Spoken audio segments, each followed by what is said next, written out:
محترم صاحب السلام علیکم. ایک بیان میں آپ نے کہا تھا کہ داؤد علیہ السلام نے 700 شادیاں کی تھیں اور حضرت حسن نے 70 شادیاں کی تھیں. ہمارے ایک دوست نے اس پر اعتراض کر کے یہ کون سی کتاب میں ہے؟ یہ تاریخ کی تمام کتابوں میں ہے. البدایہ والنہایہ تاریخ کی بڑی مستند کتاب ہے. 70 نہیں، اس میں 120 شادیوں کا لکھا ہوا ہے. باقی حضرت حسن نے یہ 120 شادیاں کیسے کیں؟ 4 سے زیادہ تو جائز ہی نہیں ہے. تو وہ طلاقیں دے دے کے کرتے تھے. ایسا بھی ہوا ایک مجلس میں 4 شادیاں کی انہوں نے اور چاروں کو طلاق دی، پھر 4 شادیاں، ایسے بہت کیے انہوں نے. رہا یہ مسئلہ کہ اتنی طلاقیں دینا شریعت میں پسندیدہ ہے یا نہیں ہے، تو طلاق دینا شریعت میں پسندیدہ نہیں ہے. جمہور صحابہ کا یہی مذہب ہے. حضرت حسن یہ اس لیے کرتے تھے کہ لوگ خود اپنی بیٹیاں ان کو نکاح کے لیے پیش کرتے تھے. لوگ یہ کام کیوں کرتے تھے؟ اس لیے کہ وہ کہتے تھے بھائی حضرت حسن کا ارادہ نہیں ہے نکاح کرنے کا، وہ لوگ کہتے تھے بس آپ کر لیں. کیوں؟ تاکہ ہماری رشتہ داری محمد صلی اللہ علیہ وسلم سے جڑ جائے. بے شک آپ بعد میں طلاق دے دینا. سمجھ میں نہیں آ رہی بات؟ لوگ کہتے تھے بھائی چونکہ نکاح جب ایک دفعہ ہو جاتا ہے تو رشتہ ہمیشہ کے لیے، بے شک طلاق بھی ہو جائے تو رشتہ ہمیشہ کے لیے. دیکھو کسی عورت سے آپ کا نکاح ہوا تو اس کی ماں آپ کی ساس بن گئی. اب آپ اس عورت کو طلاق بھی دے دو گے تو بھی اس کی ماں سے نکاح، بولو بھائی، نہیں، کیونکہ وہ تو ساس بن گئی. بیوی کا رشتہ ختم ہو سکتا ہے، ساس سسر کا رشتہ ختم نہیں ہو سکتا. اسی طرح اس سے اگر آپ کی اولاد ہو گئی. اب حضرت حسن بعض دفعہ یہ ہوتا تھا کہ اولاد ہو جاتی تھی اس سے، تو لوگ اس اولاد پہ فخر کرتے تھے کہ ہمارا جو بیٹا ہے، یعنی ہمارا جو نواسا ہے، اس کا نسب کہاں جا کے ملتا ہے؟ محمد صلی اللہ علیہ وسلم سے.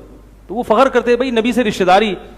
تو اچھے خاندان میں رشتہ داری کی جس کو قدر ہوگی اس کو یہ فلسفہ سمجھ میں آئے گا، جس کو نہیں ہوگا وہ کہے گا یار یہ کیا ہو گیا. یہی وجہ ہے کہ حضرت علی رضی اللہ تعالیٰ عنہ ایک دفعہ کوفہ کے ممبر پہ کھڑے ہو گئے اور لوگوں سے ڈانٹ کے خطاب کرنے لگے کہ لا تزوج الحسن، میرے بیٹے حسن سے اپنی بیٹیوں اور بہنوں کا نکاح مت کیا کرو، فإنہ مطلاق، یہ طلاق دے دیتے ہیں. حضرت علی کو اس پہ تھوڑا سا کہ یہ طلاق کیوں دے دیتے ہیں. ان کو پتا تھا یہ طلاق دیتے ہیں ان کو دوبارہ رشتہ مل جاتا ہے، تو لوگوں سے کہنے لگے کہ ان کو رشتہ مت دیا کرو. تو لوگوں نے کہا کہ یہ بلے طلاق دے دیں، ہم ان کو رشتہ دیں گے. کیوں؟ ان اولدا نجیبن، کہ اگر ان کے ہاں اولاد ہوتی ہے تو بچہ بڑا خاندانی نسب والا پیدا ہوتا ہے. تو ہمیں فخر ہوتا ہے کہ ہمارے خاندان میں ایک بچہ ایسا پیدا ہو گیا جس کا نسب کہاں جا کے ملتا ہے، تو ہمارا بلڈ ریلیشن ہو گیا نبی صلی اللہ علیہ وسلم سے. تو بھلے بے شک طلاق دے دیں. اور دوسری بات یہ کہ وہ جب طلاق دیتے تھے تو آج کل طلاق کے بعد عورت کو نقصان ہوتا ہے. حضرت حسن جب طلاق دیتے تھے عورت کو فائدہ ہوتا تھا، اتنی دولت دیتے تھے اس کو. طلاق کے وقت 100 باندیاں دی ہیں طلاق کے وقت. یعنی باندی اس زمانے کا قیمتی ترین مال ہوا کرتا تھا. کسی عورت کو طلاق دے رہے ہیں اور 100 خادم 100 باندیاں اس کو دے رہے ہیں، تو وہ اس طرح سے طلاق دیا کرتے تھے. ان کا ایک بڑا دلچسپ واقعہ ہے کہ انہوں نے اپنی ایک بیوی کو طلاق، 2 بیویاں تھیں ان کو طلاق دی اور خادم سے کہا کہ یہ ٹھیک ٹھاک مہر لے کے جاؤ اور طلاق کے ساتھ یہ مہر ان کو دے دو. کافی دینار اور دراہم تھے، اور جواب لے کر آؤ کہ وہ کیا کہتی ہیں. تو جب ایک نے اتنی دولت دیکھی نا، اس نے کہا کہ زبردست، کوئی بات نہیں طلاق مل گئی لیکن اتنا پیسہ ٹھیک ٹھاک. دوسری نے بھی وہ پیسہ دیکھا مگر اس نے کہا کہ جس محبوب سے جدائی ہو رہی ہے اس کے مقابلے یہ پیسہ کچھ بھی نہیں. تو حضرت حسن نے رجوع کر لیا اس سے اور دوسری والی سے رجوع نہیں کیا کہ بھائی یہ اس کو پیسہ چاہیے تھا، پیسہ مل گیا، اس کو بندہ چاہیے، ٹھیک ہے یہ میرے نکاح میں رہے گی. تو باقی حضرت علی رضی اللہ تعالیٰ عنہ نہیں کرتے تھے یہ کام. حضرت علی کی 4 بیویاں تھیں، ان کی باندی آپ کو وضو کروا رہی تھی. حضرت علی نے فرمایا احب ان اکون عروسا، اپنی باندی سے کہا میرا دل چاہتا ہے کہ میں دولہا بنوں، میں کیا کروں؟ شادی کروں. تو ان کی باندی نے کہا کہ آپ کے لیے کیا مشکل ہے، رشتوں کی کمی تھوڑی، آپ امیر المومنین ہو اور رسول اللہ صلی اللہ علیہ وسلم کے داماد ہو، آپ کے لیے کیا مشکل ہے. فرمانے لگے کہ 4 بیویاں موجود ہیں، کیسے کر لوں؟ تو باندی نے کہا کہ ایک کو طلاق دے دیں.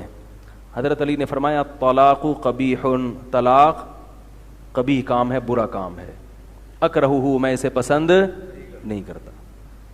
تو حضرت علی کا جو موقف تھا وہی جمہور صحابہ کا موقف تھا. تو اس سے پتہ چلتا ہے کہ طلاق شریعت میں پسندیدہ کام نہیں ہے. تو حالانکہ حضرت علی بھی چاہتے تو سینکڑوں شادیاں کر سکتے تھے، 4 کو طلاق دیتے فوراً 4 بیویاں مل جاتی ان کو، لیکن انہوں نے یہ کام نہیں کیا. تو راجح قول اس بارے میں جو ہے, جو دلائل کی دنیا میں, وہ حضرت علی ہی کا قول ہے, اور صحیح حدیث بھی اس بارے میں موجود ہے. باقی حضرت حسن کیوں کرتے تھے اس کی وجہ میں نے آپ کو بتا دی کہ اتنی دولت تھی, وہ دولت دے کے اس کی نقصان کی تلافی کر دیا کرتے تھے.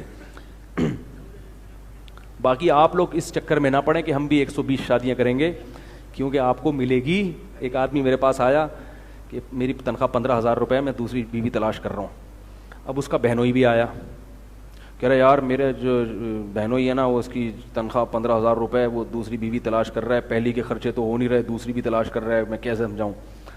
میں نے کہا سمجھانے کی ضرورت ہی نہیں ہے.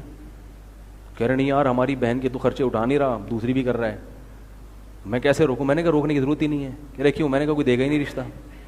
میں نے کہا 15,000 میں پہلی نہیں مل رہی آج کل, اس کو دوسری کہاں ملے. تو کہہ رہے آپ تو خود ترغیب دیتے ہیں. میں نے کہا میں لڑکے کو ترغیب دیتا ہوں, لڑکی والوں کو تھوڑی کہتا ہوں جس کی 15,000 ہے اس 15,000 میں جو ہے نا. میں نے کہا لڑکی والے مجھ سے پوچھیں گے, میں بولوں گا بھائی تم 15,000 میں کیسے گزارا کرو گی, اس کے ساتھ تم 30,000 والے سے کرو, ٹھیک ہے نا. تو لڑکوں کے لیے حکام کچھ اور ہیں, خواتین کے لیے حکام. ہاں کوئی بیچاری اتنی غریب ہوگی کہ اس کے ابا کی 15 بھی نہیں ہوگی, اس کے بیچارے کو کھانے کو روٹی نہیں ہوگی, وہ 15 والے سے کر لے گی, اور اس کو ہم مشورہ دیں گے بھائی some thing is better than nothing. تو لیکن ایسی آج کل خواتین کے نخرے اتنے ہیں کہ کھانے کو روٹی نہیں بھی ہو پھر بھی انہوں نے شادی 25 لاکھ والے سے ہی کرنی ہے, اس لیے بیٹھی ہوئی ہیں گھر میں. تو میں نے اس کو کہا فکر نہ کریں, رشتہ ملے گا ہی نہیں. اس کو میں نے کہا کہ تلاش کر لو, کیونکہ اسلام میں کتنی ہیں, 4 ہیں. تو کہہ رہے اسی ترغیب کا فائدہ کیا جب مل. میں نے کہا بھائی ہم ترغیب دیں گے جو شریعت کا حکم ہے, باقی آپ کو نہ ملے تو یہ شریعت کا حکم نہیں ہے کہ آپ کو ملے بھی. شریعت نے نہیں کہا کہ آپ کو لازمی ملے گی بھی. آپ بیٹھیں آرام سے صبر کریں, 15 میں آپ کو کوئی. وہ ایک عامل کے پاس ایک خاتون گئی, تعویذ, بھائی تھوڑا سا 2 منٹ سیٹ جائیں. خاتون نے جا کے کہا کہ مجھے ڈاکٹر دلا دو, یعنی میری شادی کرا دو کسی ڈاکٹر سے, اور مجھے اس کا تعویذ دے دو. تعویذ کے 500 روپے دیے. عامل نے شادی کرا دی, پتہ نہیں وہ بعد میں کوئی چپڑاسی نکلا کیا نکلا. تو وہ خاتون عامل سے لڑنے کے لیے گئیں کہ میرے پیسے بھی کھا گئے اور شادی بھی ڈاکٹر سے نہیں. اس نے کہا 500 روپے میں ڈاکٹر نہیں ملے گا. ٹھیک ہے, 500 روپے میں ڈاکٹر نہیں ملے گا تمہیں. تو بھائی 15,000 ہو 5,000 ہو, آپ ضرور 4 شادیاں کریں. اگر آپ کو کوئی دے دے تو اس کی علامت ہوگی وہ بیچارہ بہت غریب ہے, پھر کر لیں, اس بیچاری کو کچھ نہیں مل رہا ہوگا. لیکن اگر کوئی خاتون مجھ سے پوچھیں گی تو میں کہوں گا بھائی 15 میں اگر گزارا کر سکتی تو ٹھیک ہے, ورنہ گزارا تمہارا ہوگا نہیں, کیونکہ تمہارے ابا 1 لاکھ کما رہے ہیں, تو تمہارے 15 میں کہاں گزارا ہوگا. تو ہر ایک کے احکام الگ ہیں. دیکھو قربانی کے بکرے کو ہمیں حکم ہے کہ قربانی کے بکرے کو ہم ذبح کریں, بکرے کو حکم نہیں ہے کہ وہ لیٹ جائے. اب تبھی ہمیں بکرا جب ٹانگیں چلاتا ہے, ہم ذبح کرتے ہیں, بھاگتا ہے, تو ہمیں بکرے پر اعتراض بھی نہیں ہوتا. ورنہ ہمیں اعتراض ہونا چاہیے, یار اللہ کا حکم پورا کر رہے ہیں, تجھے اعتراض کر رہا ہے, تو کیا خیال ہے, تو دائرہ اسلام سے خارج ہو گیا. بکرا کہے گا تجھے اللہ نے کہا ہے کہ مجھے ذبح کرو, مجھے نہیں کہا کہ میں بھی لیٹ جاؤں, مجھے اللہ نے کہا بھاگ سکتا ہے تو بھاگ جا. اس لیے میں وہ جو مرد دوسری شادی کرتے ہیں وہ کہتے ہیں ہماری بیوی کو تکلیف ہو رہی ہے, تو میں کہتا ہوں اللہ نے تجھے کہا ہے 4 شادیاں کرو, تیری بیوی کو نہیں کہا کہ اپنی میاں کی 4 کرا دو, ہے نا. اس کو تو تکلیف ہوگی, وہ بیچاری تو وہ تو روئے گی, تو رونے دو, صبر کرو, برداشت کرو کہ یار بیچاری ہے تو صبر کر سکتے ہو تو ٹھیک ہے. تو اس کو کہو تھوڑی میں کبھی مجھے لوگ کہتے ہیں عورتوں کو ترغیب دیں کہ اپنے میاں کی کرائیں, میں کہتا ہوں کبھی بھی نہیں. جب میاں میں دم ہی نہیں ہے سسرال سے لڑنے کا, تو پھر ایک پری اکتفا کر کے آرام سے بیٹھ جائے. ان لوگوں کا کام ہے جن میں دم ہے, جو لڑ سکتے ہیں. سسرال کو میں کہتا ہوں روکو, اس کم بخت کو نہیں کرنے دو, ٹھیک ہے. منع کرتا ہوں میں سسرال کو, نہیں کرنے دو اس کو, اور اسے کہتا ہوں تجھے دم ہے تو وہ نہیں کرنے دے پھر بھی کر لے. تو یہ مقابلہ ہے بھائی, فائٹ ہے. جو یہ فائٹ لڑ نہیں سکتا وہ 4 بیویاں رکھ نہیں سکتا. فائٹ کر کے کرو گے تو ٹھیک ہے, لڈو بنا کے کوئی تمہیں رشتے دے دے اور تمہیں سارے سسر داماد کہے, تمہارے سسر کہیں کہ اسلام میں چونکہ بیٹا 4 ہیں, میری بیٹی سے بھی کر لو اور 3 اور بھی کر لینا. سسر کو کہیں یہ ترغیب نہیں ہے, سسر کو تکلیف ہوتی ہے, وہ نیچرل ہے, فطری ہے. نبی صلی اللہ علیہ وسلم کی بیٹی پر سوکن آنے لگی تو آپ صلی اللہ علیہ وسلم کو تکلیف ہوئی تھی اس سے, یہ تو نیچرل ہے. اسلام فطرت کے خلاف تھوڑی آپ کو حکم دے گا. آپ کا کام ہے لِأَحِبَّتِي أَن يَمْلَؤُوا بِالصَّافِيَاتِ الْأَكْوَبَا وَعَلَيْهِمِ أَن يَبْذُلُوا وَعَلَيَّ أَلَّا أَشْرَبَا. متنبی ایک شاعر ہے, شراب نہیں پیتا تھا لیکن اپنے دوستوں کی وجہ سے شراب خانے میں جاتا تھا, دوستیاں تھیں. تو متنبی نے کہا میرے دوست مجھے شراب کے پیالے پیش کرتے ہیں کہ وہ پئیں, تو ان کا حق بنتا ہے کہ مجھے پیش کریں, کیونکہ ان کو شراب سے محبت ہے, تو دوستی کا حق ہے کہ وہ شراب کے پیالے پیش کریں, لیکن میری ذمہ داری ہے کہ میں نہ پیوں.